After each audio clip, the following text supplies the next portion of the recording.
Hello.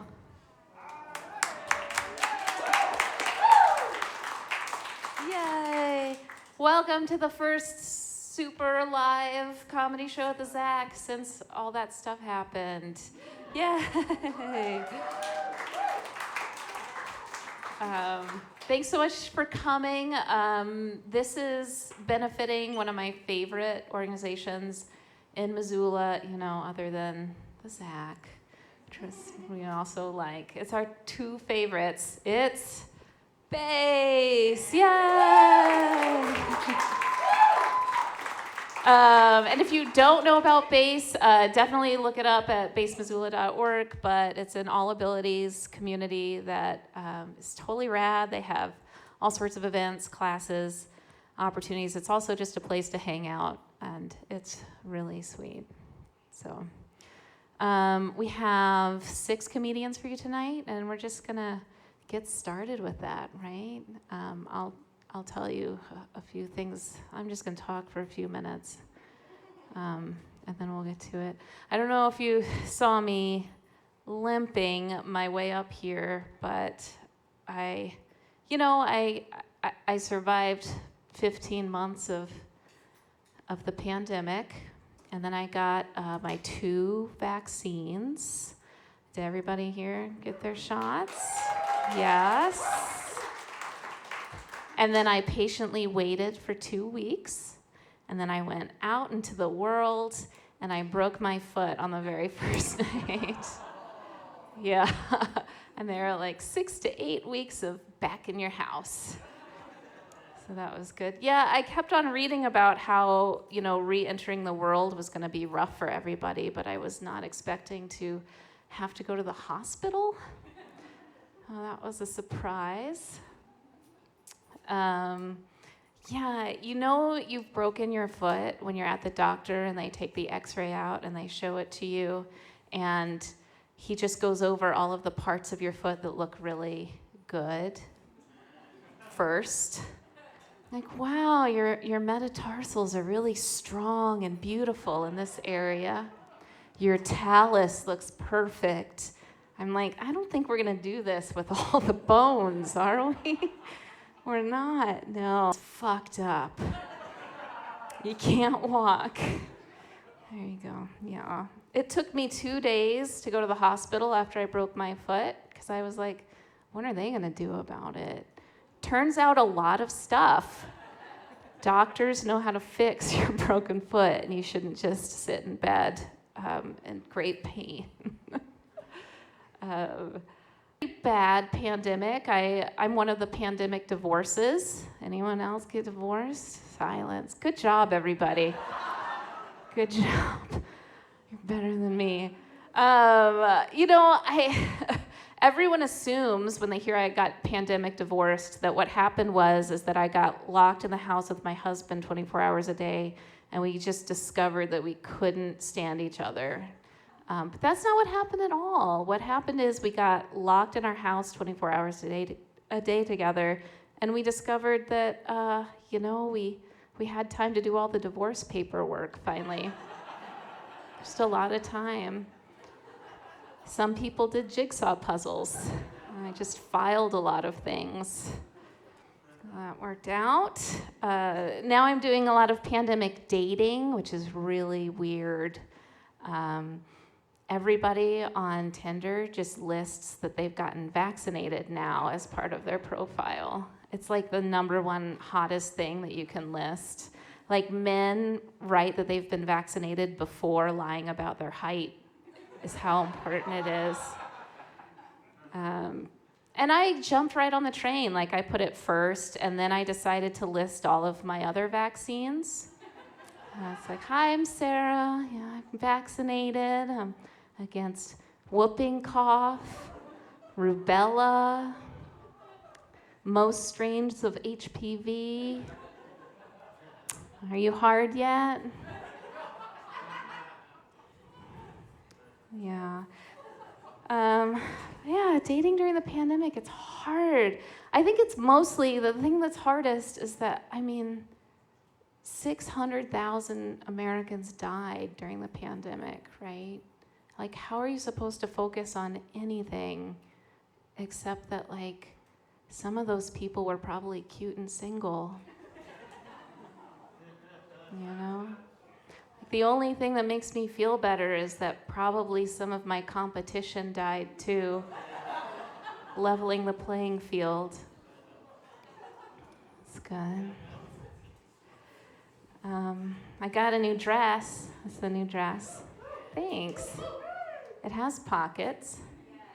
Yeah. Oh, I don't get excited when my dresses have pockets anymore. It has pockets. No, I'm not that kind of feminist. I just get really pissed if a dress doesn't have pockets. That's where we are.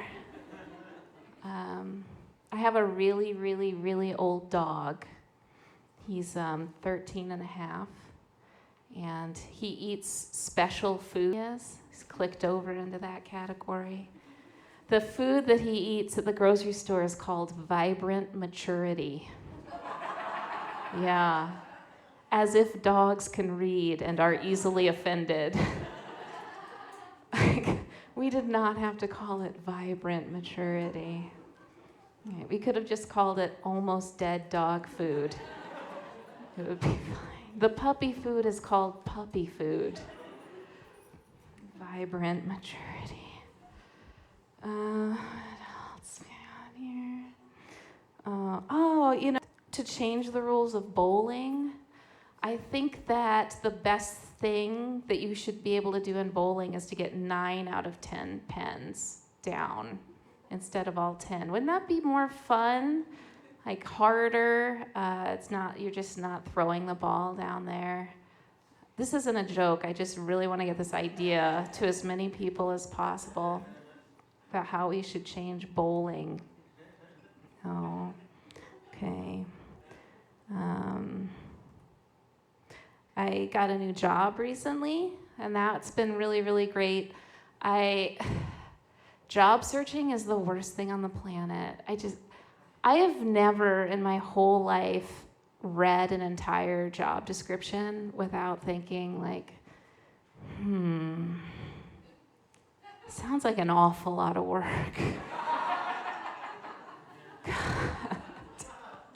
And it doesn't matter if you're like going to be like a pizza maker or if you're going to be a CEO. Like the job description lists every good human deed and accomplishment that you need to have. Like must communicate well, must be on time, must work well with others. I'm like, whoa, like all of these things?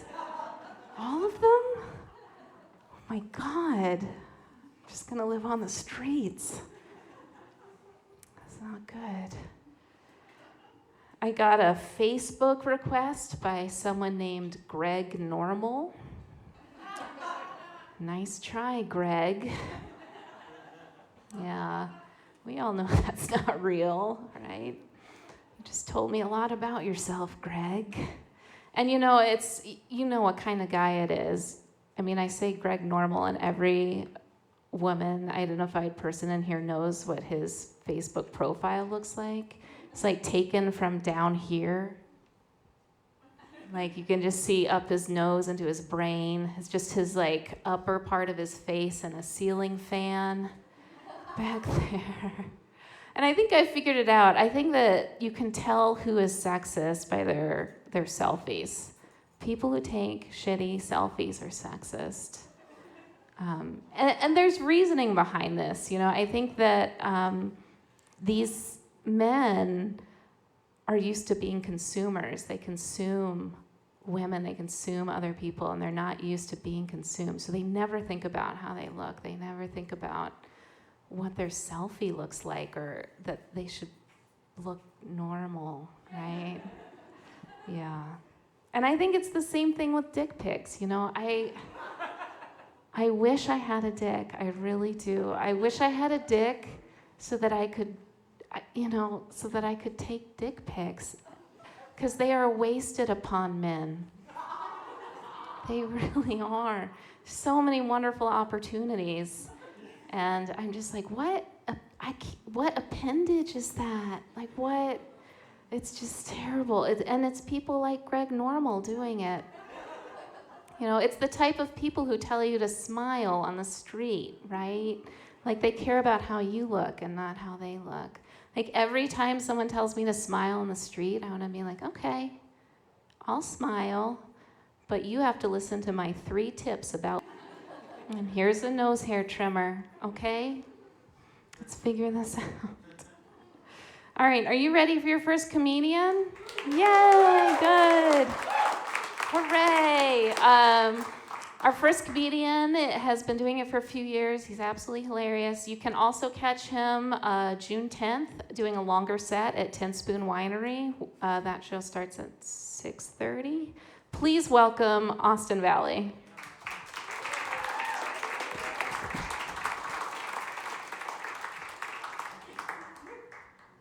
So short. How's it going, Zach? How you guys doing? All right, that was good. Why not? It's good to be here in front of all you people, fresh off the pandemic. The pandemic has changed me in ways I truly did not anticipate. The greatest way the pandemic has changed me is I'm now extremely attracted to eyebrows. Like I have developed an eyebrow kink. And I never used to pay attention to any eyebrows. It was the last thing I would notice on a woman would be her eyebrows, but now it's getting nice out, and there's ladies walking by in their short skirts, and I just stare at them, and I'm like, look at those eyebrows. She's got a nice pair of eyebrows on her. Just all that expression. Just telling me to stay the fuck away from her. It's hot. Oh, no, my eyebrow kink is getting bad. I actually went to Pornhub and I searched sexy eyebrows, and a window popped up and it said, I think you're gay. Pretty sure you're gay, dude. I was like, who is this? Is this Nathan? I told you that time in Elwyn's hammock was a one-time deal. No, lots changing. Missoula's changing. When businesses start popping up around town with ampersands in their name, that's when you know your town's really becoming gentrified. Have you guys noticed this? Ampersand businesses, you got Wally and Buck, Stave and Hoop, Wave and Circuit, Flora and Fauna. There's all these ampersand businesses. And is it just like rich, yuppie couples starting businesses that, they can't agree on anything? Like, I just imagine some guy like walks into the living room and he's like, hey, babe, I just made a cool $2 million working remotely for Google, and I want to start a bar and maybe call it Paris.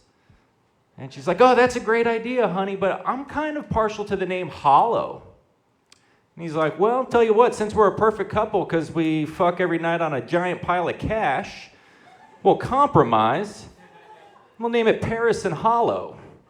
And then all the rich people that are moving to town are like, have you guys been to that new restaurant, Paris and Hollow? They have a great happy hour. And it's like, oh yeah, but it's not nearly as good as the brunch over at Frog and Table. Frog and Table? Where's that? Oh, it's this new place that just opened up on West Broadway next to all the poor and homeless. Poor and homeless? That sounds delicious.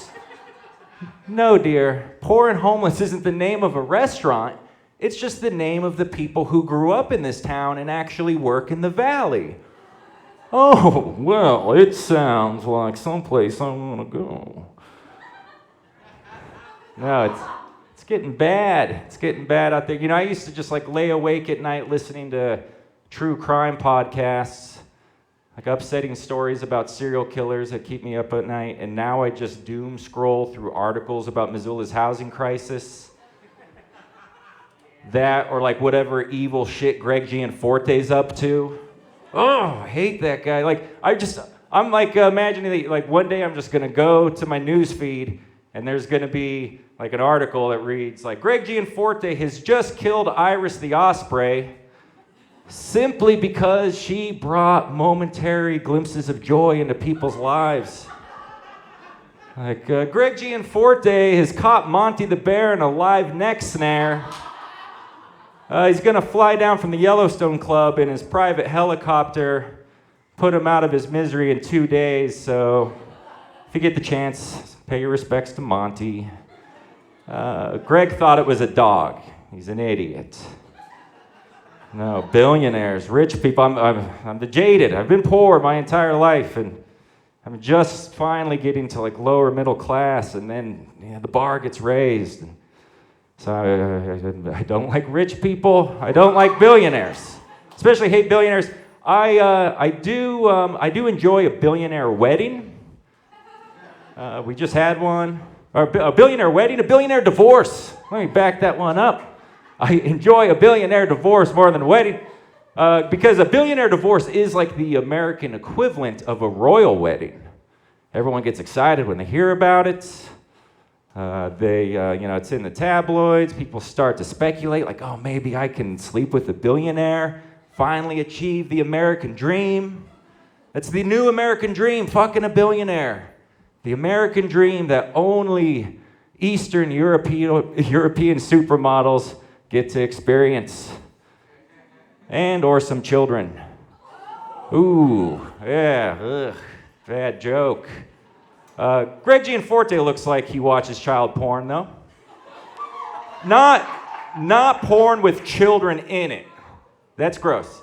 But porn made by children with adults for children. Like porn with counting. That's what Greg watches. But no, I have a plan, though. I have a plan on how to finally afford to buy a house here, and that's my girlfriend is going to Yale Medical School currently, which is pretty awesome. Yeah, nice flex for the girlfriend. She's incredible. But Yale Medical School sounds intense because she has to do these cadaver labs every week, and she was just like explaining to me the other day how she had to she sliced into a man's penis lengthwise, cut it in half, took a saw, hacked off the guy's leg, reached in through a cross-section of his bowels up into his guts, removed his guts through his butthole. And then she was like, oh shit, I gotta go to cadaver lab, I'm gonna be late. And she maims men, she hates them. No, but I do get to learn like all this cool secondhand knowledge about the human body from her through her classes. Like in our conversation, she was, she like told me like, we got our IT bands here. Learned that. I learned that there's like a muscle in your arm called a palmaris longus. Allows you to do this. And just on my last visit over there, she showed me where the vagina is. Pretty exciting. I still fucked her in the ass though. Okay. What else? What else is in the news? The Washington football team. They recently removed the racial slur of Redskins from their name, which I highly applaud. It was long overdue. They needed to do that. Yes. Screw that name. I am excited for whatever they're going to name their team. I just hope it's not the Paddleheads. Not because Paddleheads is a stupid name, but because Paddleheads also sounds like a racial slur. Right? Like if you overheard someone being like, who's really loud in movie theaters? Those fucking Paddleheads. You'd be like, oh shit, that person's racist. But maybe we should lean into it and actually embrace Paddleheads as a racial slur for all the rich white people moving into town. You could be like, oh shit, a couple of Paddleheads just moved in next door. There goes the neighborhood. Like literally, because they just bought the entire neighborhood and are turning it into Airbnbs.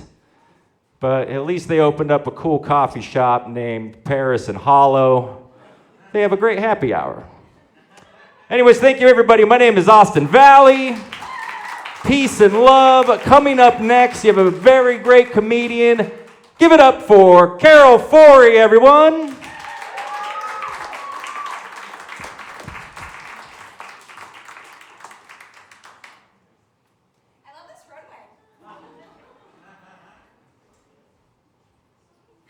Hello, everybody.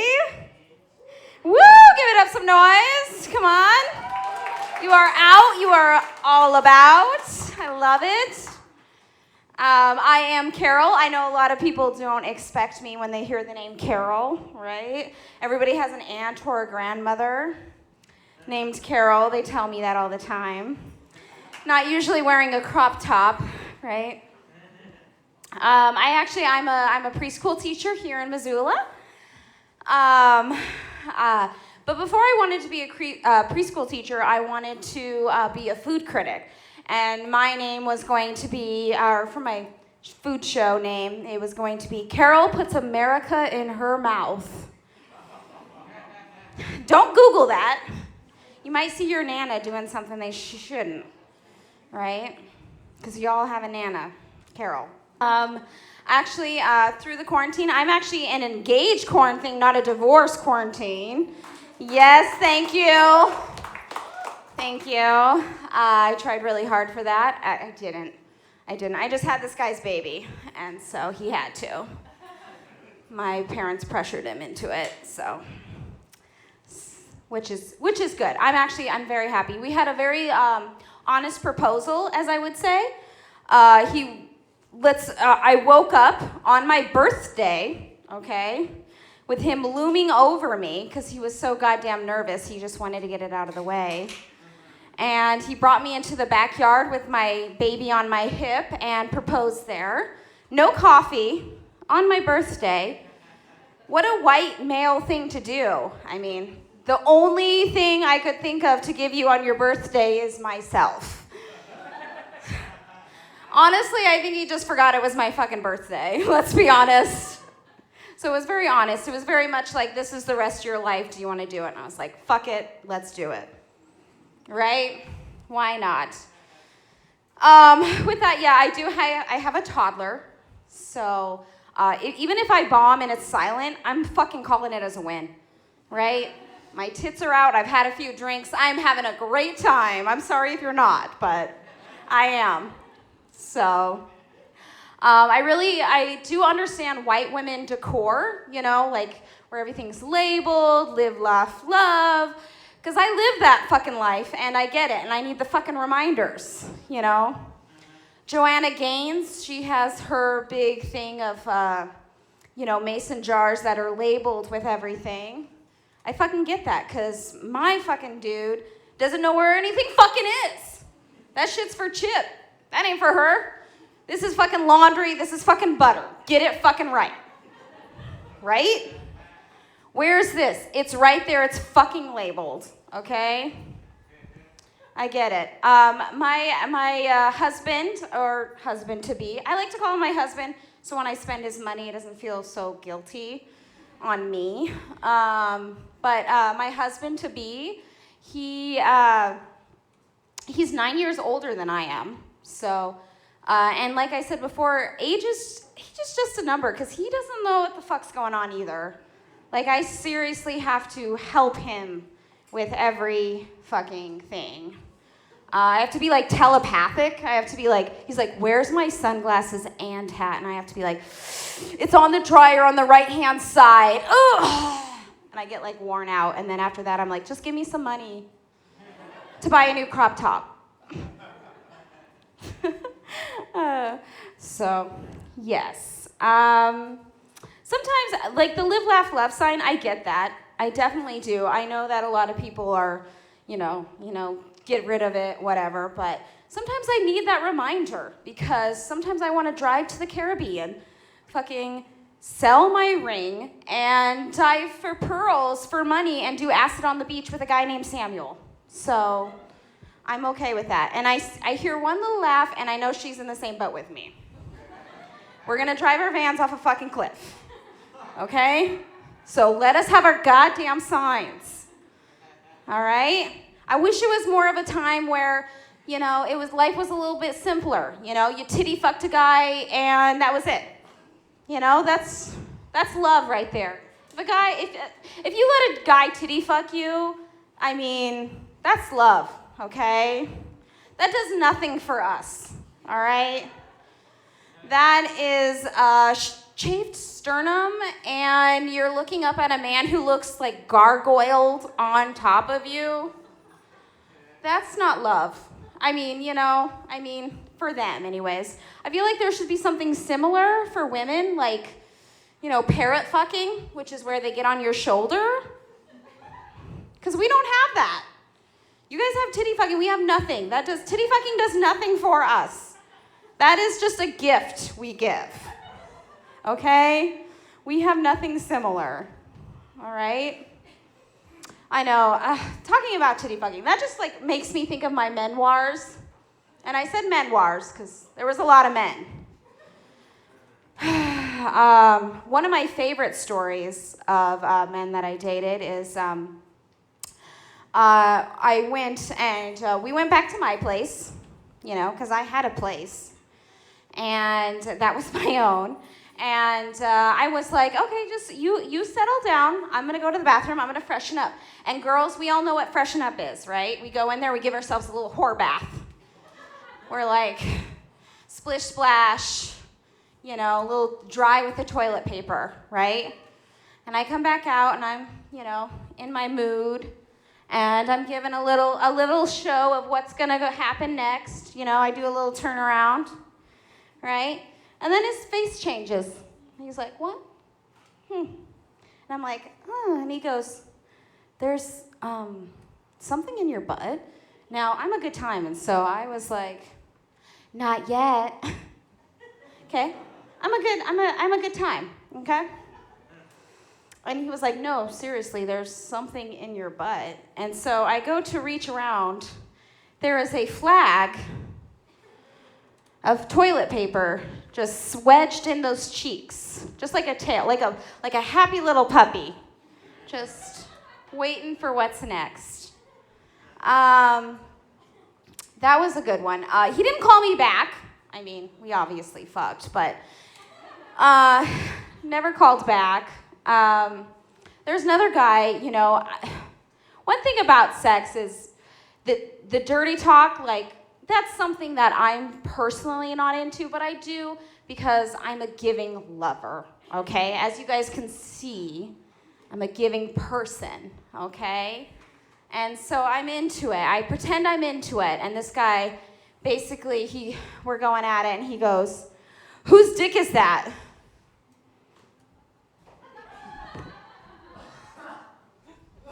I was under the assumption it was yours when I came into this.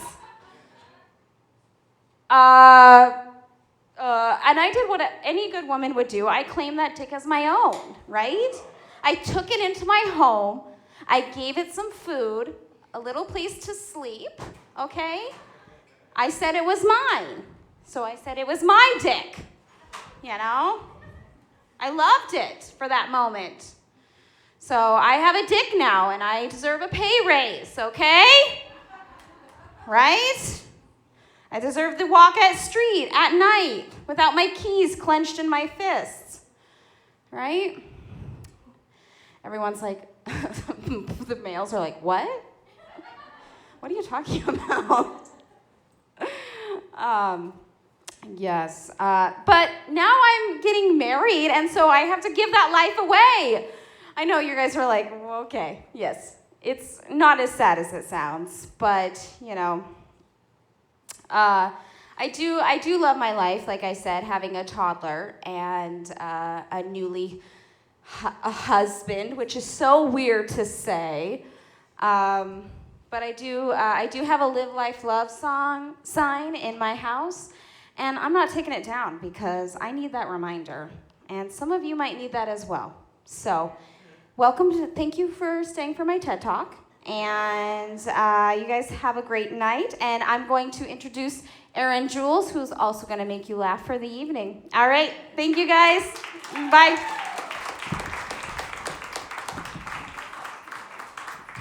Boo! Hey, keep it going for Carol, everybody. Thanks for coming out. Who do we got here? Who shall I lampoon first? Just kidding. Is there just a group of middle schoolers here? Who is that? How old are you, sir? And did you just walk in on your own? Oh, this is your family? Oh, okay. Do you know about the birds and the bees and stuff like that? Good. We're going to talk about some of that stuff later. This is the third thing that I had to do today, which it's a real bummer. It kind of makes me reminisce about last year. Remember last year? You didn't have to do anything. You could do like 3 things in a month. That was nice. Pretty much my day, I would go outside until about 2 o'clock, till the sun moved to the other side of the building. Then I'd go sit on the front porch, and that was pretty much it. That was my day, my month, my week. It was pretty sad. I do feel like with the collective willpower that we've displayed through the pandemic that we would have lost World War II in like 6 weeks.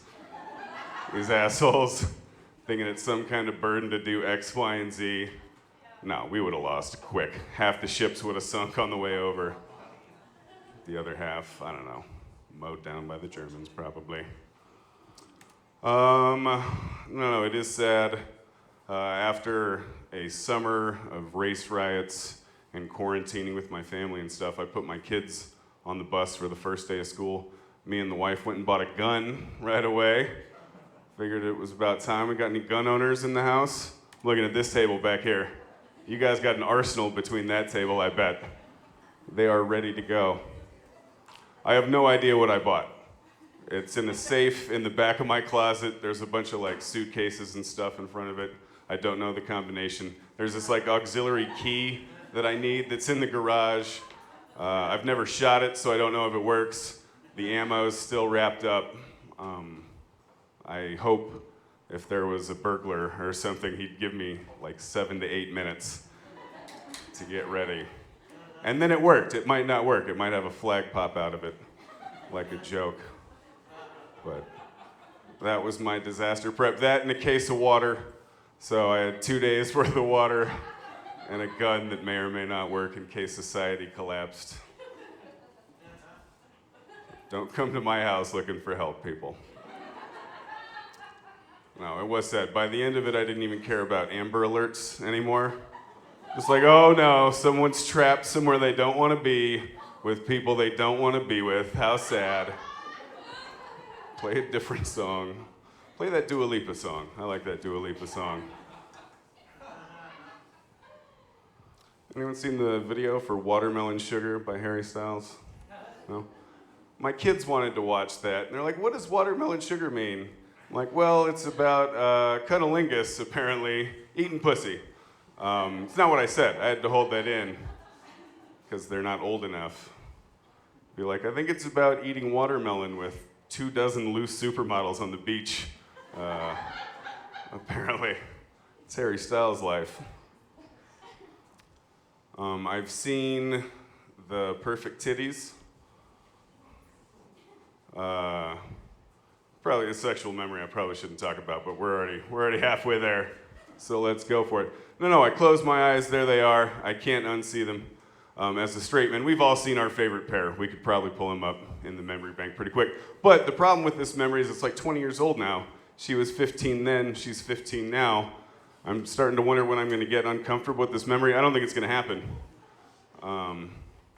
I feel bad. I'll try and age the titties like those FBI artists. You know, like, oh, if these titties went missing 20 years ago, here's what we presume they'd look like today. But it doesn't do it for me. She's gotta be 15. I gotta be 15 too, by the way. There has to be both a 15-year-old boy and a 15-year-old girl present in this memory for it to do anything for me.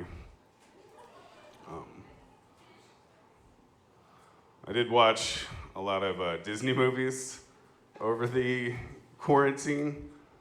Why did they this is probably why I'm so obsessed with them. Why did they make perfect titties on every single one of those Disney princesses in the 90s coming up? Every single one of them. Ariel, perfect titties. And then Belle, like a librarian who gets kidnapped, perfect titties for no reason. Princess Jasmine, perfect titties. Pocahontas, perfect titties. Unsupported, by the way. No bra on those titties. Perfect. Even Mulan. She could just be like a flat-chested Chinese general leading an army. They had to have that one scene where she's all dolled up. 11 out of 10 titties on Mulan, of course. Remember the deal that Ariel took? It was the worst deal in the history of cinema. She wanted to be a human, right? So she goes to see Ursula the Sea Witch, who, by the way, had perfect titties. No accidents there. I bet she had a big nipple, too. I like a big nipple. It's personal preference. No. She wanted to be a human, so she goes to see Ursula, and she gets, She gets legs for 3 days, right? But she can't use her voice, and if she doesn't marry into royalty, then Ursula gets her soul for all eternity. She didn't even look at the contract, she just signs it. She's like, have you seen my titties? He's gonna do the right thing. He's not gonna say no to these bad boys. And she was right. The guy didn't even blink. He's like, oh yeah, I'm gonna do that. And then he almost fell for the sinister titties, the brunette titties. Mirror image of one another. I'm just lucky that he likes redheads, I guess.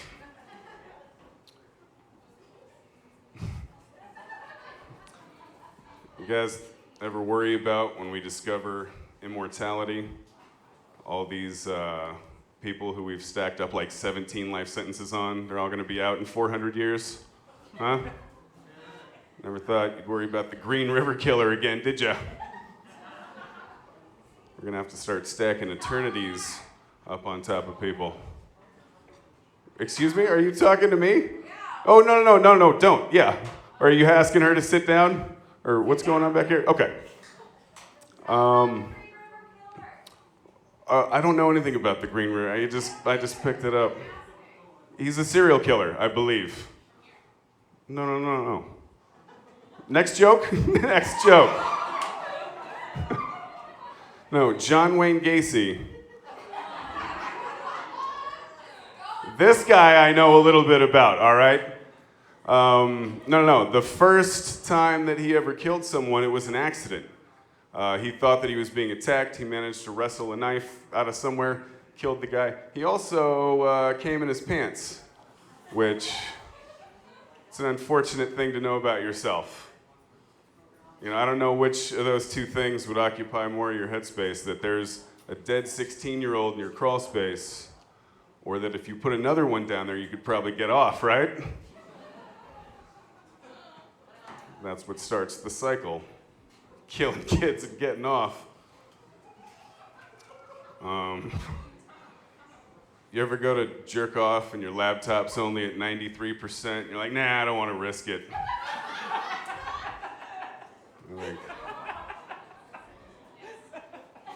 All right, our next comedian. She's got her titties are coming in. Give it up for Catherine Hosebine, everybody.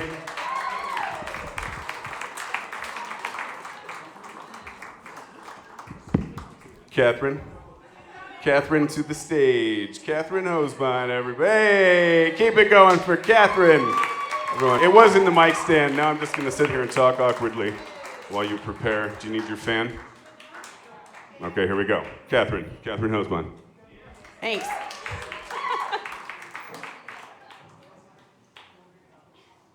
Sorry to disappoint you, I don't have tits, so breast cancer, woo! I just got super lucky in my 20s, that's what I joke about. 6 weeks before my 26th birthday, so super cool to get kicked off my parents' health insurance.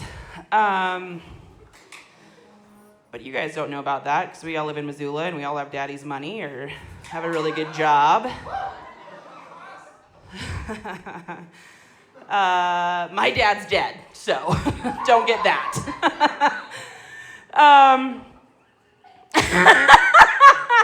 I've been experiencing some phantom limb pain. I don't know, I know. So I really miss my boobs because I can't tell what the weather's like. Because I just miss that, hard as glass, cut some fucking glass nips. I don't get that, so I can't ever tell if it's a little too cold or just right. And there's nothing I can do about it, which is a super bummer. They haven't come up with a nipple transplant. Could you imagine? Filling out your driver's license, are you an organ donor? And they're like, yes. And that includes your nipples. What if I get these big ass areolas? Some big dark ones or something, pre or post breastfeeding nipples. I didn't sign up for that. Never did they look like that, so please give me unbreastfeeding nipples, please. But I will get new tits, which I'm super excited about. So I get pedicures pretty regularly at the place in the mall. Has anybody been there? Just so you know, it's a bunch of Vietnamese women, and they have no fucking filter. Like, they don't give a shit. So Lena, my girl, like, she's doing my toes or whatever, and she goes, honey, why don't you make this?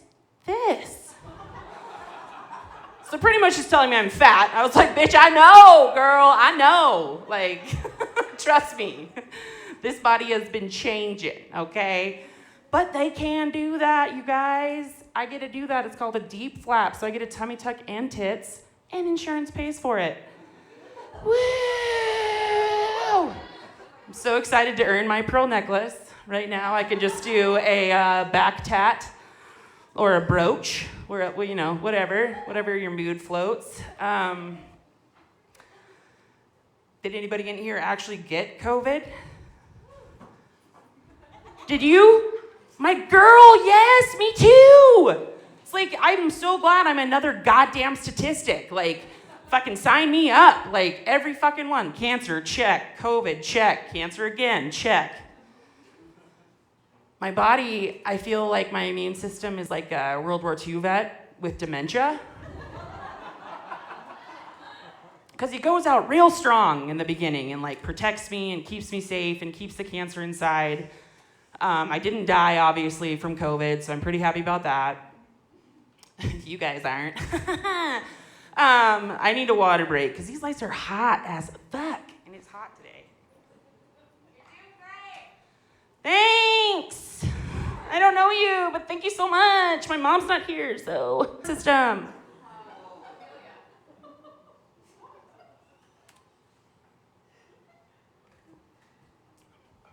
Gotta stay hydrated, guys.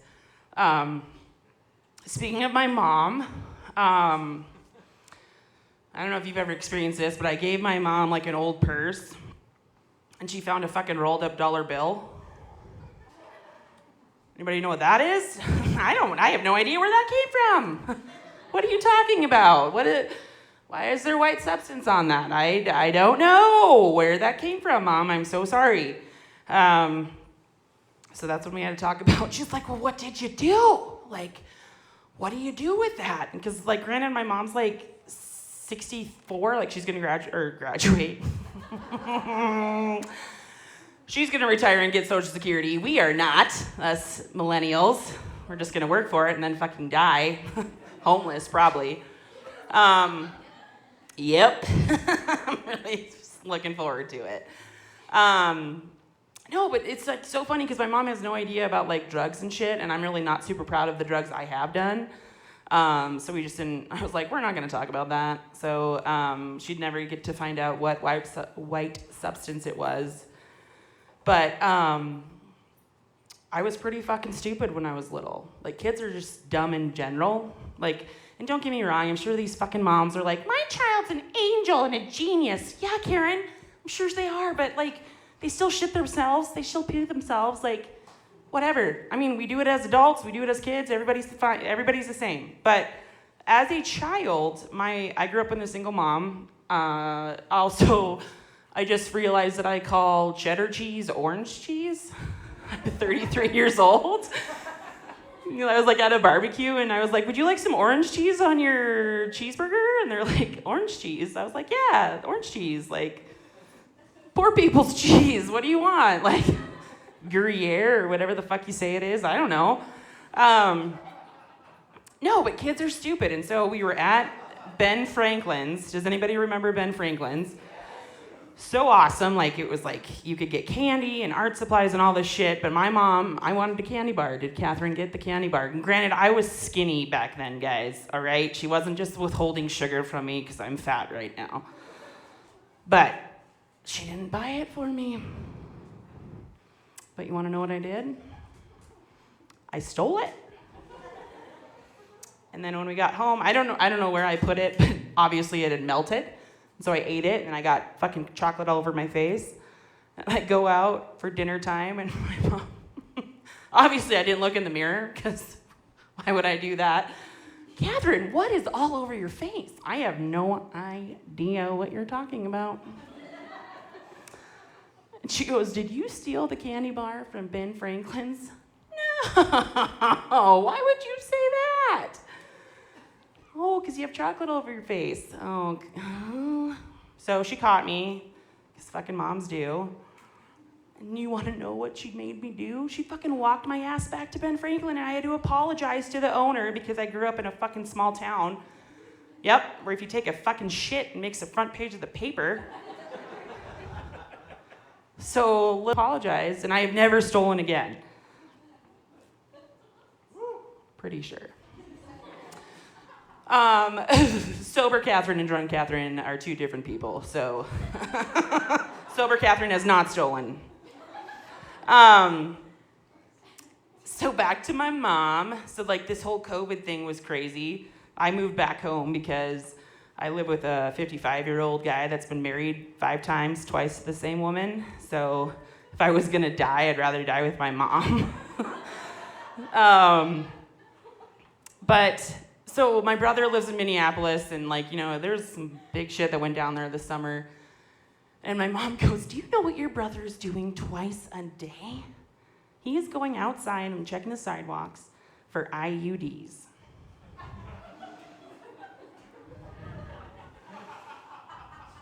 I was like, little copper teeth just falling out wherever, like, boop, like laying an egg or some shit. Like, what are you talking about?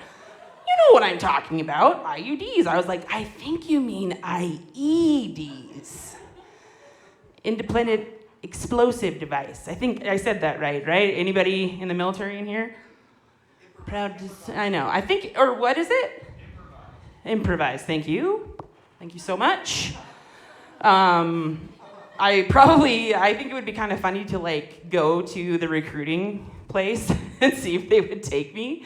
But just like have like tissues in my tits, or like wear a bra and then be like, oh, I'm sweating so hard, and like they just like completely like pull them out throughout my interview. And then they'll be like, what about your medical history? And I was like, well, about that, not so great, but I can cook a mean mac and cheese for those guys. So just give me the job, guys. It probably pays more than what I get now. Because Missoula's so expensive. My God, I can't even be a prostitute. I don't even have the proper equipment to do it.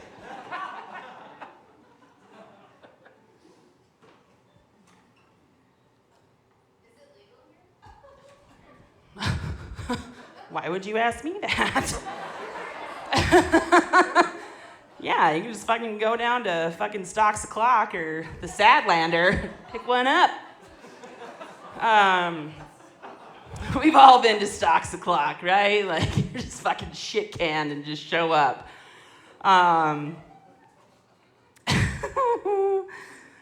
What? Oh, okay. This is what I want to talk about.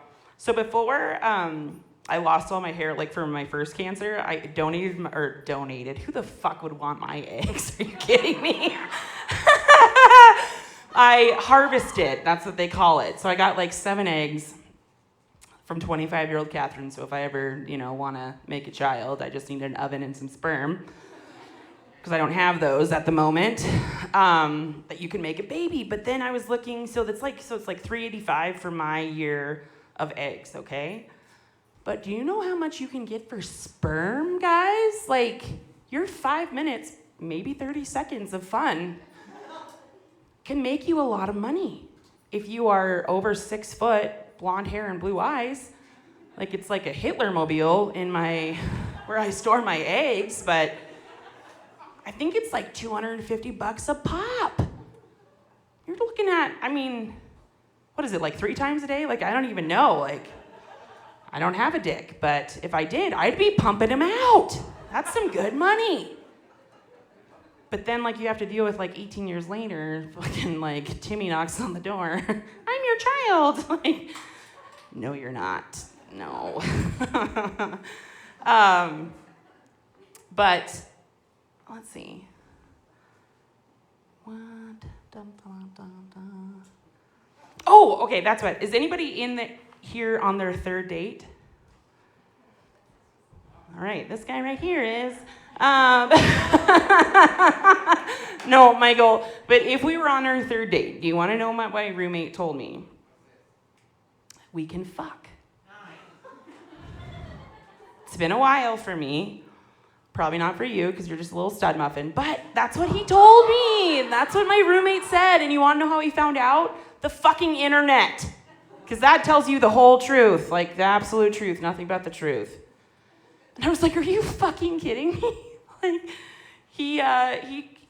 he calls it he's dating women, but I just say, like, he's pretty much just like a fuck buddy. My favorite one is Cracky Joe, and I really don't know her real name. I just call her Cracky Joe. Because she's a recovering meth addict and has 3 kids, and she's like 25. So whenever they go to Pound Town, I just go to Blackout Town, or try to get there. Usually I just get to Sad Town. I know, we've all been there, right? I know, Sad Town. It's like where you're kind of buzzed, but then like you realize like how pathetic your life is. What's your name? Like is your name Anne? Yeah, girl talking to me. Yeah, you girl. Oh, Maggie, what's up, girl? Oh, well, my name is Catherine. Aaron said it earlier, so. And he did say my last name right, so that's good. No, if you need a prostitute, hit me up later. But next to the stage is Kyle McAfee, and just a little thing about Kyle, my mom has the biggest schoolgirl crush on him. He could be my stepdad.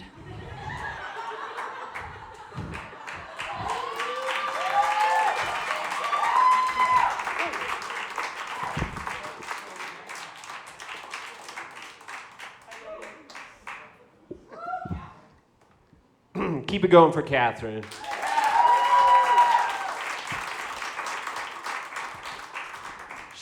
She did say bye daddy as she left the stage. Which I'm about that. Her mom is awesome. I keep telling her mom to slide into my DMs, but I don't think she has any idea what that means. So. I started buying condoms again recently. Thank you. It had been a long time since I bought them, so I didn't really know what I was doing, and I got the ultra thin condoms, and it turns out those have nothing to do with the girth of your penis at all. So they're just really loose fitting.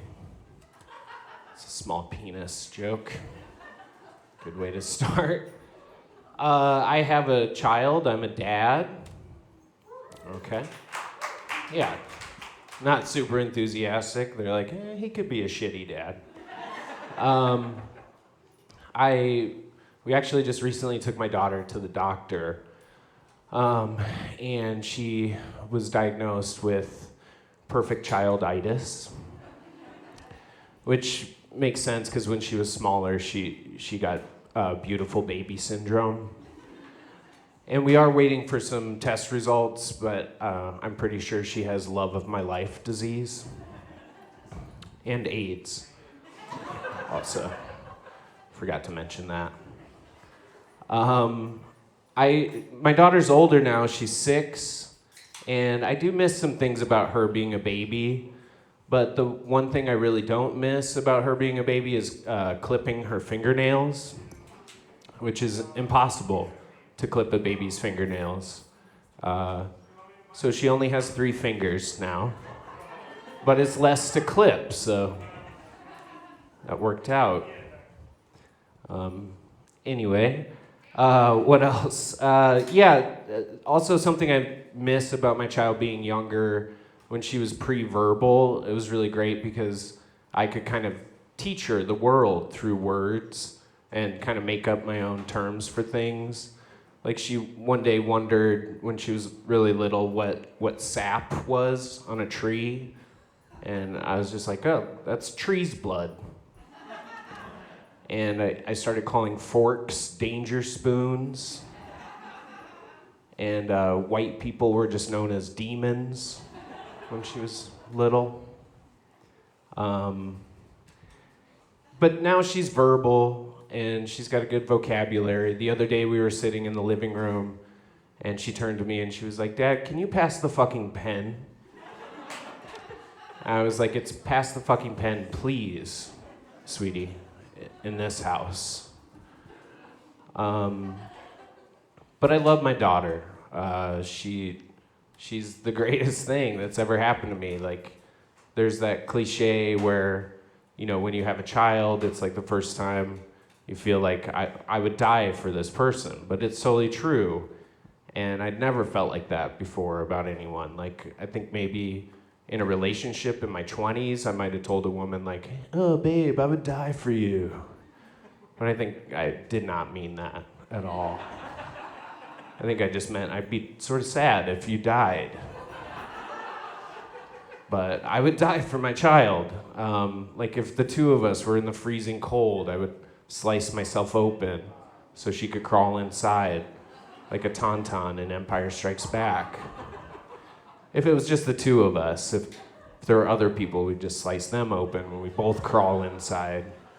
If there was a whole room full of people like this, we'd like slice everyone open and build a whole village of skins. And she'd be like, "Dad, what about that building over there?" And I'd just be like, "Just be grateful for what you have." Yes, I'm insane. Her mom and I we are successful co-parents, which if you don't know what co-parents are, that's a nice way to say broken family. But we're successful at it. It's actually been really good. Before her and I split up, we did the responsible thing and we went to some counseling. Okay. You guys don't want to talk about this. Too bad. But yeah, we went to some counseling. I thought that was pretty pointless for her because I won every single counseling match. Call them counseling matches. So yeah, we're not together anymore. Yeah, we had a tumultuous relationship from the start. Her mom and I dated for like 3 months.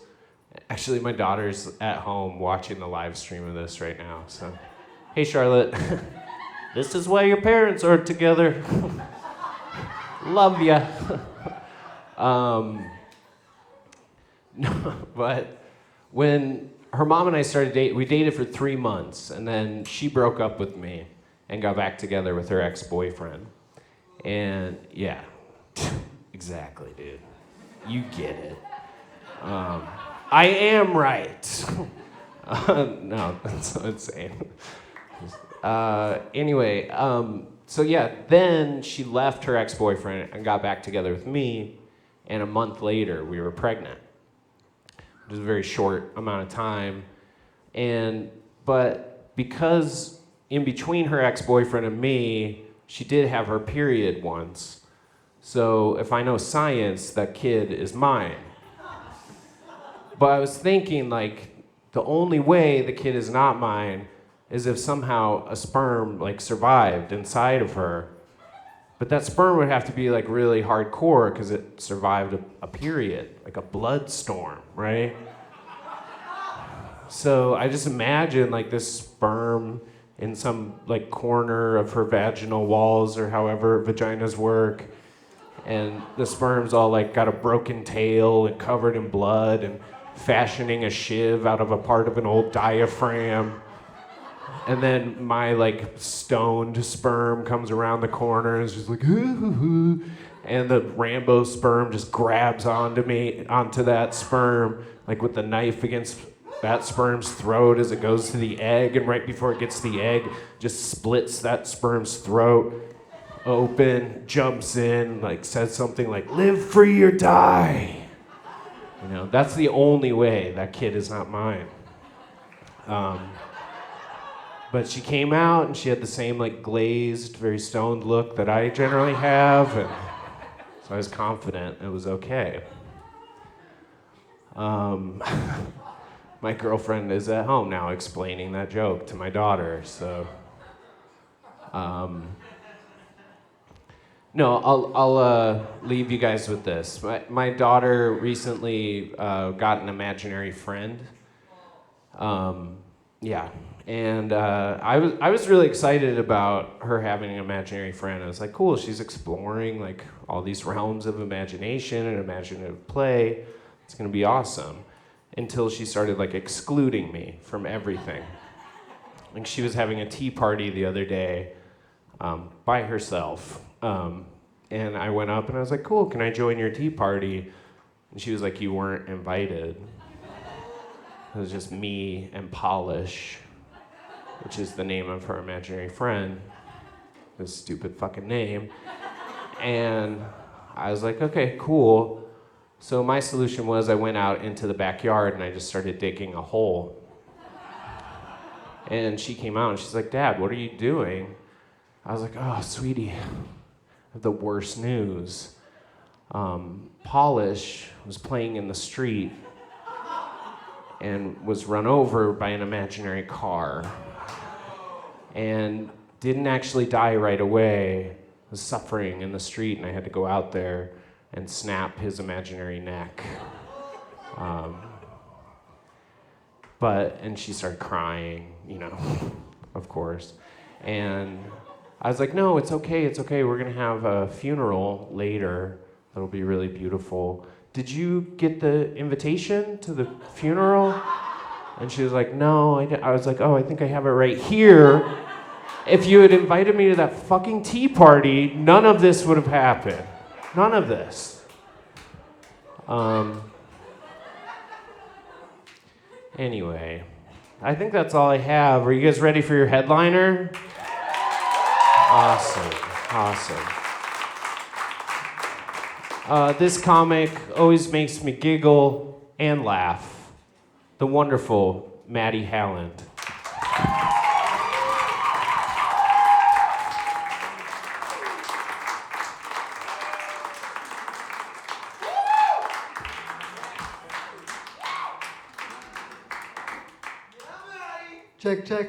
Check. All right. Why is that funny?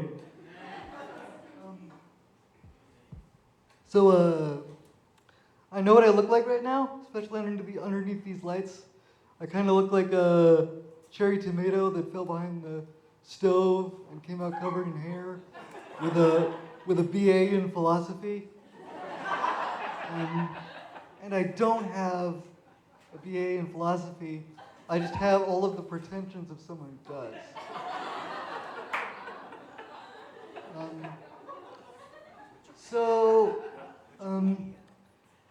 I had like a lot of things happen to me over the pandemic. I did all the same things we all did. I watched Tiger King.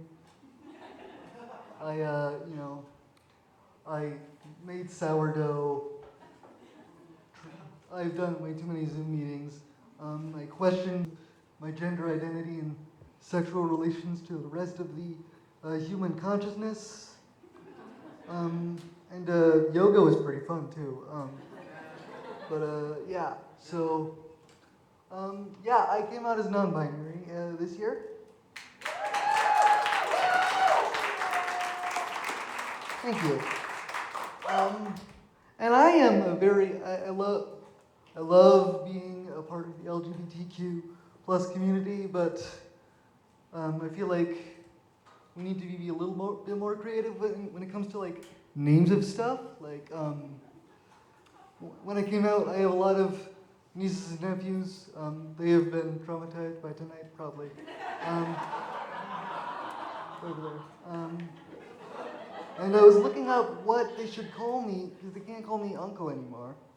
And, I found out the accepted gender-neutral term for aunt or uncle is uncle. And, come on, guys, we can do better. Like, we can do better than that. I feel like that's combining two already existing terms. That's just adding, that's not even adding a syllable. I feel like that, if I said that across the room at you, you could reasonably assume that I was just putting a little extra stank on the beginning of Uncle. There's my uncle. Okay, why did you try to do like a fake Cajun thing? Is that what that was? No, so yeah, COVID. One of the things that COVID stopped for me is, as a disabled person, you tend to get hugged in the streets a lot more than you would assume, and I used to hate it. But now it is literally all I want in this world. Yeah, I haven't been asked how I poop by a child in over a year. Someone asked me, do I have a license for this thing, please? And I just need to feel normal again. It's like questions about whether or not I was in an accident. For me, that came before taking off the mask when I go to the grocery store. Yeah, dope. So here's another thing about me. Is that I'm a history nerd. I know that's a white guy thing, but I'm not a white guy anymore. So technically, I'm not fitting the stereotype. So you know. But I was just thinking about this the other day. Julius Caesar was a great conqueror. Well, great, conquerors are great in the same way that, like, you're great at, like, downing a pint of ice cream after a breakup. Like, you're great at it, but is it an achievement? I would say yes. But no, Julius Caesar literally conquered the entirety of modern France, changed the government of the state he worked for, got himself declared a god after he died, and his name is so famous we still put it on pizza franchises today. Like, isn't that insane? Think about that for a second.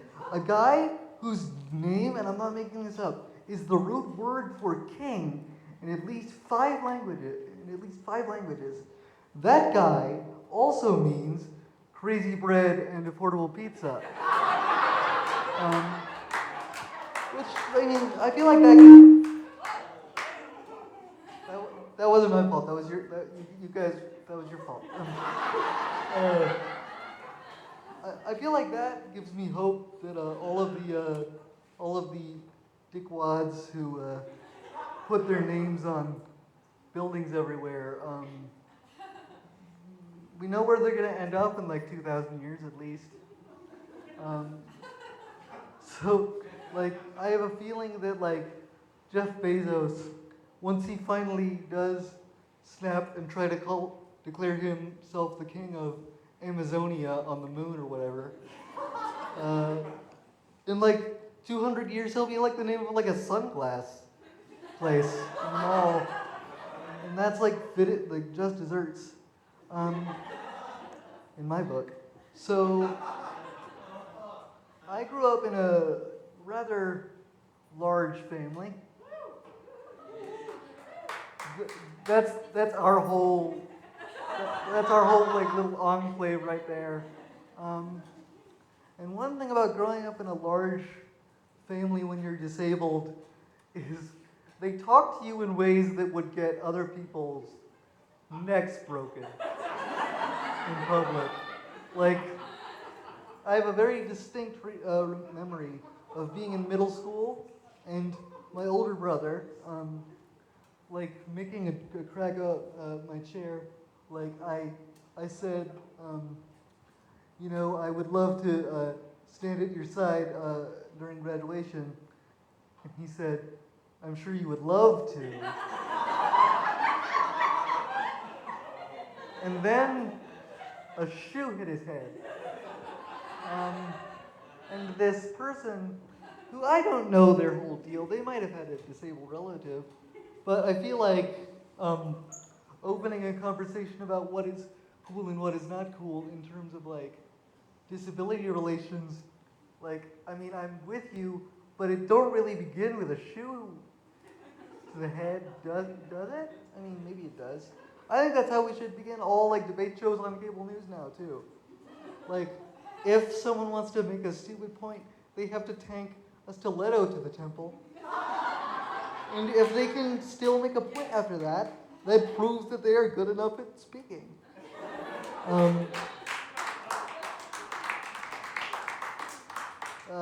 But so here's another thing about me. I'm gonna begin every joke like that. So you know what? So you know what's about me and what's not about me. This is the thing about. I love D&D.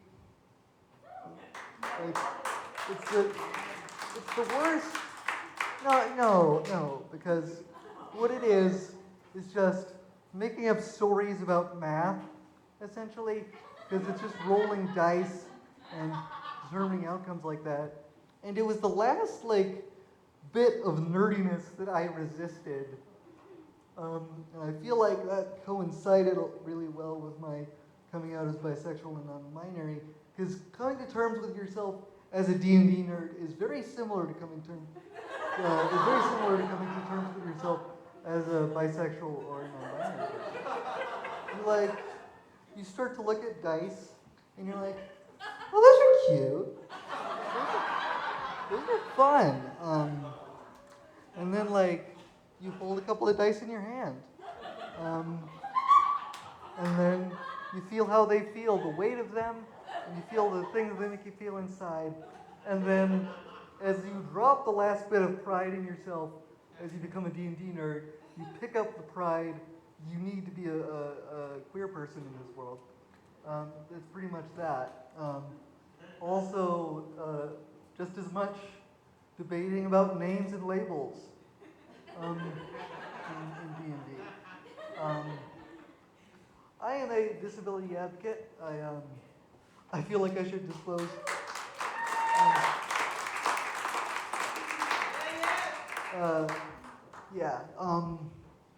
And I was arrested for the first time in Washington, D.C.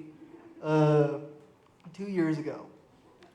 And how we got arrested is we all went down to the intersection outside of the Department of Health and Human Services, or HOS, Health Services Office. I don't know the name.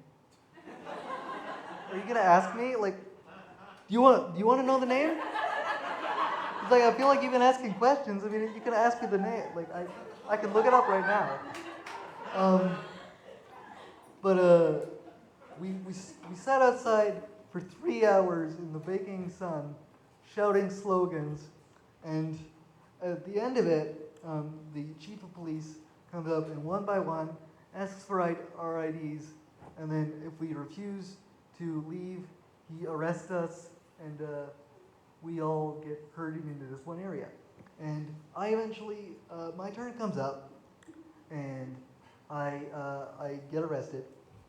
I wasn't gonna say, no, I'm in the middle of this, but after watching everyone else get bracelets put on them, I think that's too hardcore. So I got arrested, and we go into this shaded area, and people in my group, because we got arrested in groups, people in my group, one of them, I was talking to them, and I was saying, yeah, this is my first protest action with ADAPT, the organization I'm with, and it's my first time getting arrested.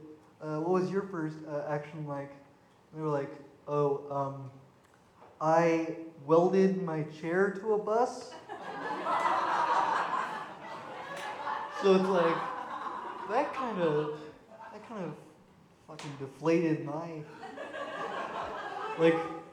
that's like if you went up to a person who survived a house fire and said, I accidentally held a match a weird way and burnt my finger a little bit.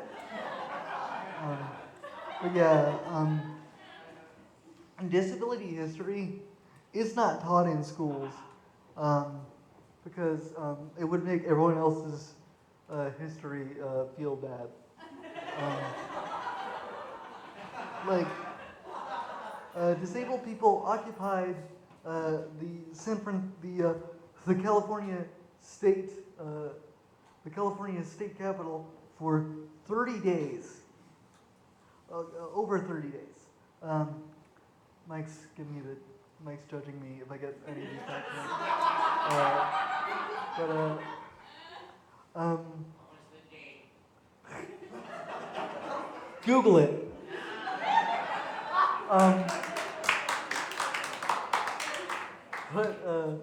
You know, like they did that for 30 days, and when they turned off the power, they like couldn't communicate and they couldn't have heat.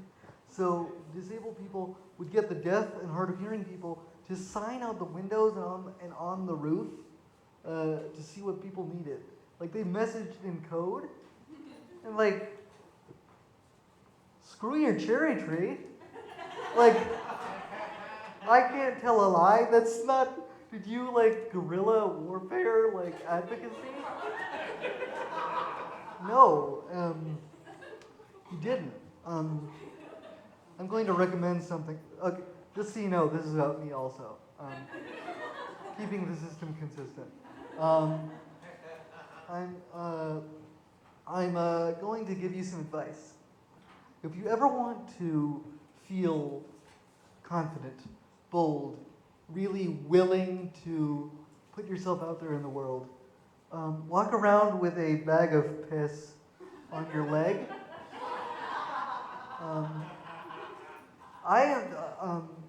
As a disabled person, I can't use the toilet as efficiently, I guess. I haven't like honed my process very well.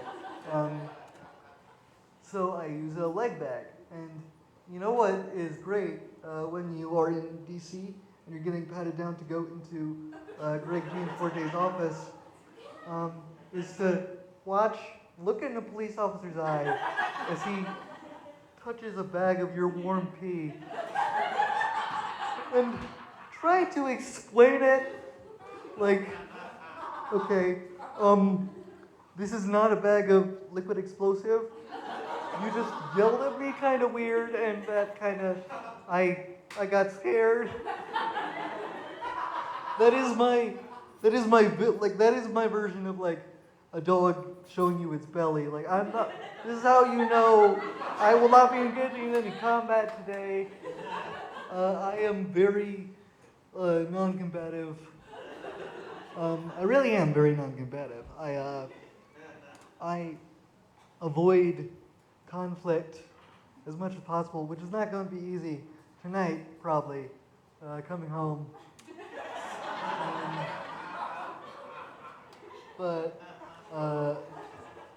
So I avoid conflict like however I can, and up into and including like lying about who I am as a person, and that's not good for you. I'm gonna let you know. So I have kind of let people in my life think that I was straight and gender conforming. I mean, right now I look like the straightest person in the universe, but if I could, I'd be much gayer. Good 25. Like I look like if IT of every single company was in one person, but I am much gayer than this, I assure you.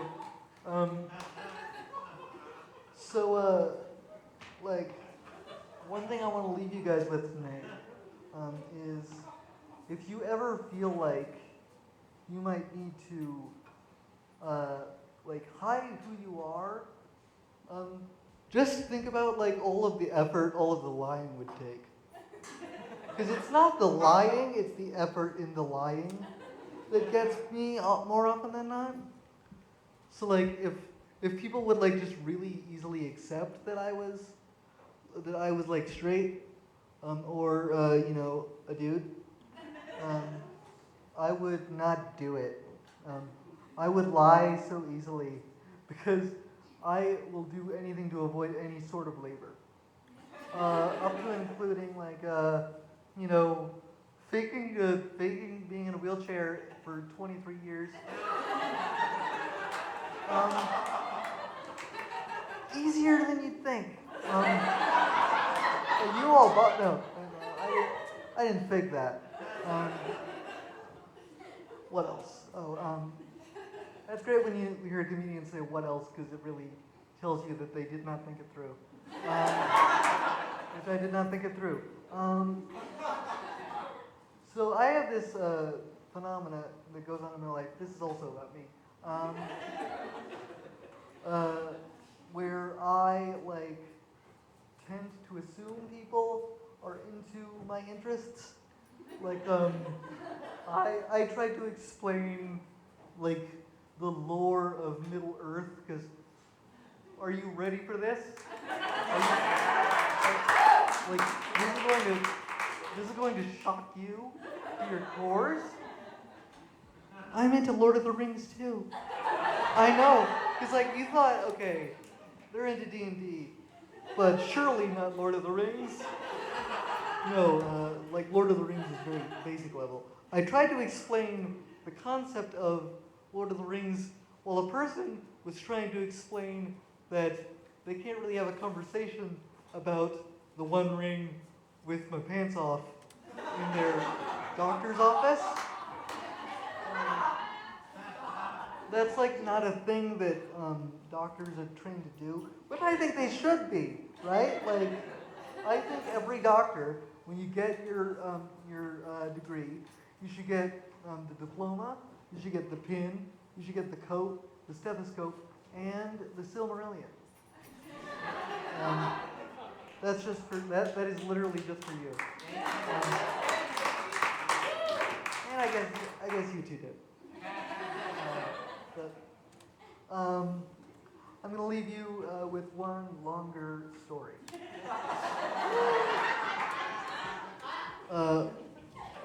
One story that is longer than the others.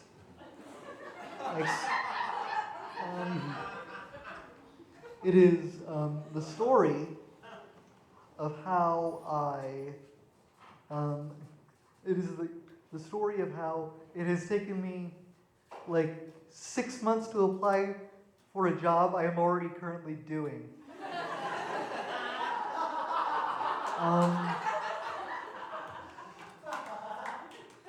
So I applied to work.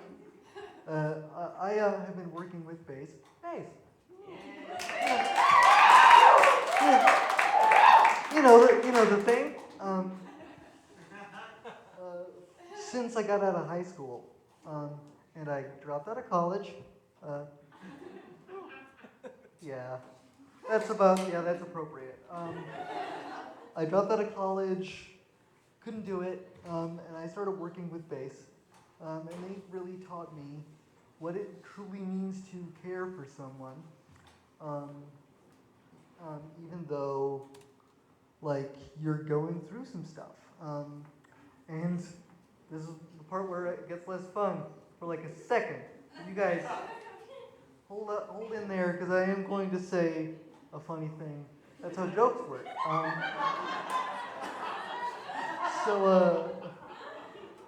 So I worked with Base for 5 years, and then finally, because some stuff went down last year, COVID,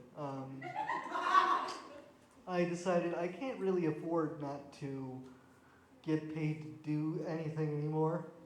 So I decided, because the way this country is set up, and it's a good system, is you can either be poor or middle class, but there's no in between. It's a good system because it keeps people poor, and that's awesome. So I can't save over $2,000. Anyway, it's a whole thing. So I've been doing this work for 5 years, and so I think I should finally get paid. And of course, Mike and John are both on board for it. And then they give me the application, and I do the application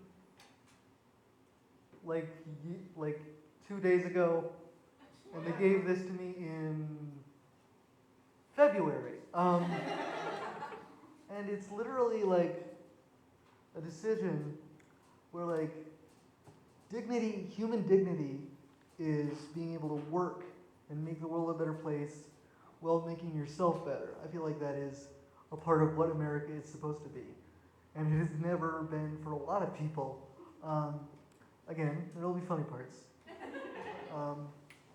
So I finally get this done, and then I realize, so what does being an advocate and being a comedian mean? And what it means is you get to do awesome stuff like this, but you also get to bring like your armada of a family in and tell them a show is PG-13 and not think about it until the last moment. No fault of your own, y'all back there. I didn't think this through. I will have to ride home with my parents tonight. So,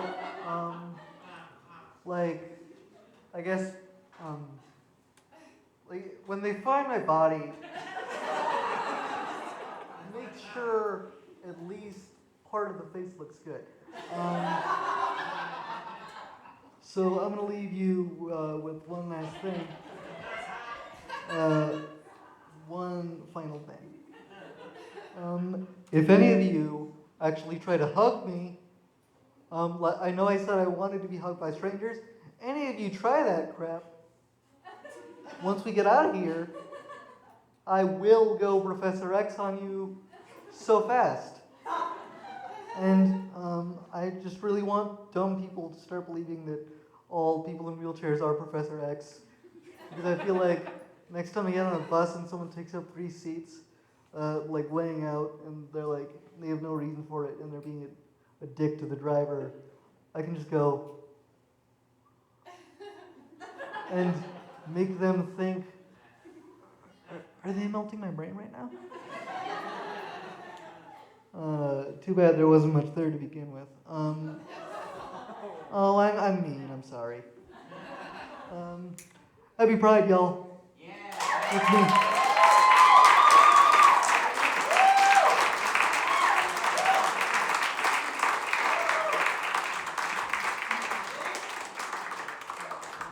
Keep it going for Maddie, everybody.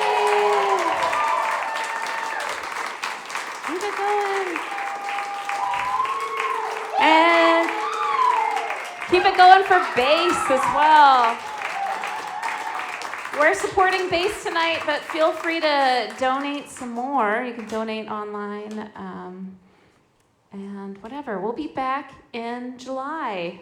And thanks for coming. Bye.